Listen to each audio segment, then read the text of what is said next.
Baik Bapak Ibu Saudara, kembali lagi kita bersama dalam program pemahaman Alkitab pada sore hari ini dengan tema yang akan kita hayati, yaitu kekayaan pengharapan dalam panggilannya, dari bacaan Efesus 1 ayat 15 sampai yang ke-23. Namun sebelumnya saya akan memimpin kita dalam doa. Mari kita berdoa. Bapa kami yang di surga, kami mengucap syukur padamu karena Engkau telah memimpin dan menyertai kami sepanjang hari ini dalam segala aktivitas kami. Apa yang telah kami kerjakan kiranya berkenan dan menyenangkan hati-Mu. Terima kasih juga Bapa karena kesempatan yang Engkau berikan pada kami, jemaat-jemaat-Mu, untuk sama-sama ber-PA pada sore hari ini. Kiranya Engkau mencurahkan roh hikmat yang daripada-Mu, sehingga kami mengerti maksud dari firman-Mu. Terima kasih Bapa, dalam nama Tuhan Yesus Kristus kami ucap syukur dan berdoa. Haleluya, amin. Saya akan membacakan firman Tuhan bagi kita semua, Efesus 1 ayat 15 sampai yang ke-23. Efesus 1 ayat 15 sampai yang ke-23, demikian bunyi firman Tuhan. Karena itu, setelah aku mendengar tentang imanmu dalam Tuhan Yesus dan tentang kasih-Mu terhadap semua orang kudus, aku pun tidak berhenti mengucap syukur karena kamu. Dan aku selalu mengingat kamu dalam doaku dan meminta kepada Allah Tuhan kita Yesus Kristus, yaitu Bapa yang mulia itu, supaya Ia memberikan padamu roh hikmat dan wahyu untuk mengenal Dia dengan benar, dan supaya Ia menjadikan mata hatimu terang, agar kamu mengerti pengharapan apakah yang terkandung dalam panggilannya, betapa kayanya kemuliaan bagian yang ditentukannya bagi orang-orang kudus, dan betapa hebat kuasanya bagi kita yang percaya, sesuai dengan kekuatan kuasanya yang dikerjakannya di dalam Kristus dengan membangkitkan Dia dari antara orang mati dan mendudukan Dia di sebelah kanannya di surga, jauh lebih tinggi dari segala pemerintah dan penguasa dan kekuasaan dan kerajaan dan tiap-tiap nama yang dapat disebut, bukan hanya di dunia ini saja, melainkan juga di dunia yang akan datang.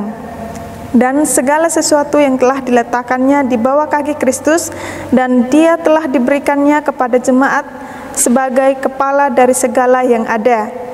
Jemaat yang adalah tubuhnya, yaitu kepenuhan Dia yang memenuhi semua dan segala sesuatu.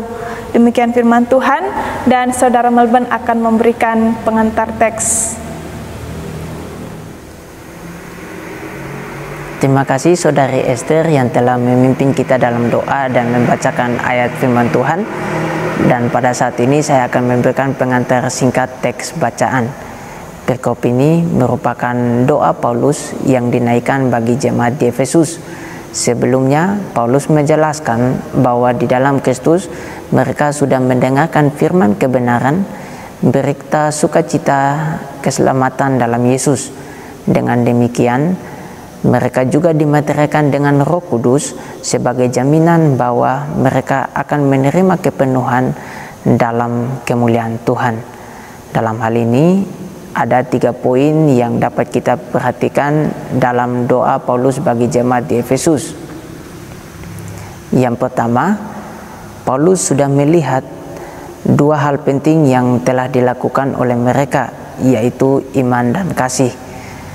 Dengan hal itu, Paulus melihat bahwa jemaat di Efesus sudah mantap dalam menerima karya keselamatan dalam Yesus yang membawa mereka dalam hidup yang dibarui. Dengan iman inilah mereka kemudian melanjutkan dengan karya, yaitu kasih. Oleh karena itu, dukungan mereka terhadap orang-orang yang melayani Tuhan terus mengalir. Yang kedua, Paulus mendoakan supaya jemaat di Efesus terus diperlengkapi agar mereka mendapat hikmat dan wahyu. Hikmat terkait dengan bagaimana manusia menggunakan pikiran, wahyu terkait dengan penyataan diri Allah pada manusia. Wahyu merupakan gerakan dari Tuhan pada manusia, sementara hikmat merupakan gerakan manusia untuk menanggapinya. Keduanya membawa pertumbuhan rohani bagi mereka. Mata hati yang bisa melihat perjumpaan wahyu dari Tuhan dengan hikmat manusia ini perlu dijernihkan sehingga bisa melihat dengan benar. Oleh karena itu, Paulus juga berdoa supaya mata hati mereka terang dan menemukan pengharapan. Yang ketiga, pengharapan tumbuh dalam iman dan kasih. Jemaat Efesus membutuhkan pemahaman yang lebih atas pengharapan bahwa panggilan mereka ada kekayaan yang luar biasa yang mereka miliki. Pengenalan akan kekayaan pengharapan ini akan menjadikan mereka lebih berdaya dalam iman dan kasih. Kekayaan itu adalah kuasa Tuhan. Tidak ada kuasa yang sebanding dengan kuasa Tuhan. Kebangkitan dan kenaikan Yesus ke surga dan meletakkan kuasa-kuasa lain di dunia di bawah kaki Yesus.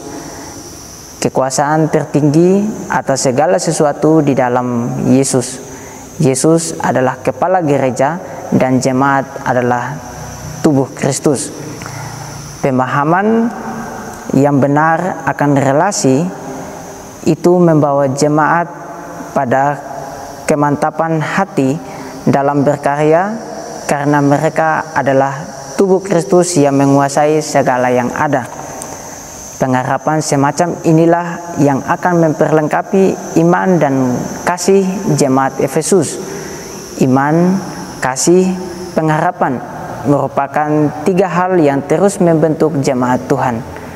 Jemaat Efesus sudah hidup dalam iman dan kasih dengan kekayaan pengharapan atas panggilan mereka. Demikian pengantar singkat bacaan pada sore hari ini, dan PA pada sore hari ini akan dipandu oleh Pak Widi. Terima kasih Saudara Melbourne yang sudah memberikan pengantar untuk bacaan teks firman Tuhan kita hari ini. Dan kita akan mencoba untuk menggalinya bagaimana penerapannya dalam kehidupan kita. Saudara, surat Rasul Paulus ini menyadarkan kita bahwa kita semua yang percaya di dalam Tuhan Yesus Kristus memiliki kekayaan. Kekayaan apa? Apakah orang yang percaya kepada Kristus pasti mempunyai kekayaan materi yang berlimpah? Kalau kita melihat, tentu tidak. Bahkan mungkin kita sendiri mengalami mungkin dalam kekurangan. Tetapi saudara-saudara, ada sebuah kekayaan yang sudah Tuhan janjikan bagi kita yang percaya, yang dipanggilnya, yaitu kita bisa melihatnya pada ayat yang ke-18. Dan supaya menjadikan mata hatimu terang, agar kamu mengerti pengharapan apakah yang terkandung dalam panggilannya, betapa kayanya kemuliaan bagian yang ditentukannya bagi orang-orang kudus. Kita ditentukan menjadi bagian dari umat percaya dan kita sudah ditentukan untuk memiliki kekayaan. Kekayaan itu adalah pengharapan. Saudara, kalau kekayaan materi yang kita punyai itu hilang, tentu kita masih punya kesempatan untuk berjuang meraihnya lagi. Tetapi apabila pengharapan itu sudah tidak ada lagi dalam kehidupan kita, maka apa yang masih tersisa pada kehidupan kita itu menjadi tidak berarti, tidak bermakna. Dan orang yang tanpa pengharapan sudah tidak bisa lagi menjalani kehidupannya. Oleh karena itu saudara, kita perlu untuk melihat bagaimana kehidupan kita ini dikaruniai oleh Tuhan. Tentu di sana ada wahyu, tetapi juga hikmat. Supaya kita bisa menyadari kekayaan yang sudah Tuhan sediakan kepada kita, yang mampu untuk mencerahkan kehidupan kita. Itulah kekayaan dan kemuliaan yang Tuhan sudah sediakan bagi kita, sehingga kita boleh melihat dan juga boleh mempersiapkan pengharapan kita di dalam kehidupan kita menyambut masa depan yang cerah. Saudara, bagaimana pengharapan itu bertumbuh? Di dalam bacaan firman Tuhan kita ini, kita bisa melihatnya paling tidak ada 3 hal. Yang pertama adalah iman. Iman itu memberikan kekuatan dan keteguhan hati ketika kita melihat apa yang sudah Tuhan perbuat bagi kita. Dan yang kedua adalah kasih. Kasih adalah sebuah tanda gerakan kehidupan. Dan bukan cuma hanya sekedar tanda, tetapi itulah yang menggerakkan kehidupan. Ketika ada kasih, maka kehidupan itu akan terpelihara, kehidupan itu akan terus didukung karena ada kasih. Dan yang ketiga adalah pengharapan. Dengan pengharapan, kita akan punya kekuatan motivasi untuk mempersiapkan masa depan, untuk berjuang sekalipun kita harus mengalami situasi yang sulit. Nah, saudara, iman mengarahkan hati kita akan apa yang sudah terjadi pada masa lalu, yaitu apa yang sudah Allah perbuat, kasih-Nya yang sudah dinyatakan kepada kita, yang memberikan penebusan dan jaminan keselamatan. Dan kasih mengarahkan pandangan kita untuk menerima kenyataan, melihat kenyataan saat ini di sini dengan damai dan sukacita. Dan kemudian pengharapan memampukan kita untuk boleh mengarahkan kehidupan kita ke depan, melihat masa depan itu dengan sebuah pengharapan. Kalau kita mampu memelihara pengharapan, maka kita pun mampu memelihara kehidupan kita, dan kita pun mampu untuk terus berjuang dalam setiap keadaan untuk membangun masa depan kita dengan baik. Untuk itu diperlukan mata hati kita yang terang. Dengan hati yang terang, maka kita pun bisa melihat, bisa memahami keadaan, dan melihat pengharapan itu tersedia bagi kita umat yang percaya. Oleh karena itu, saudara-saudara, percayalah kita sudah memiliki kekayaan yang sempurna di dalam Tuhan, yaitu pengharapan. Marilah kita terus memelihara pengharapan kita. Dengan demikian kita boleh melihat bahwa iman dan kasih kita pun akan terus bertumbuh di dalam Tuhan. Kiranya bahan pemahaman Alkitab kita hari ini boleh membekali kita untuk terus melanjutkan kehidupan kita.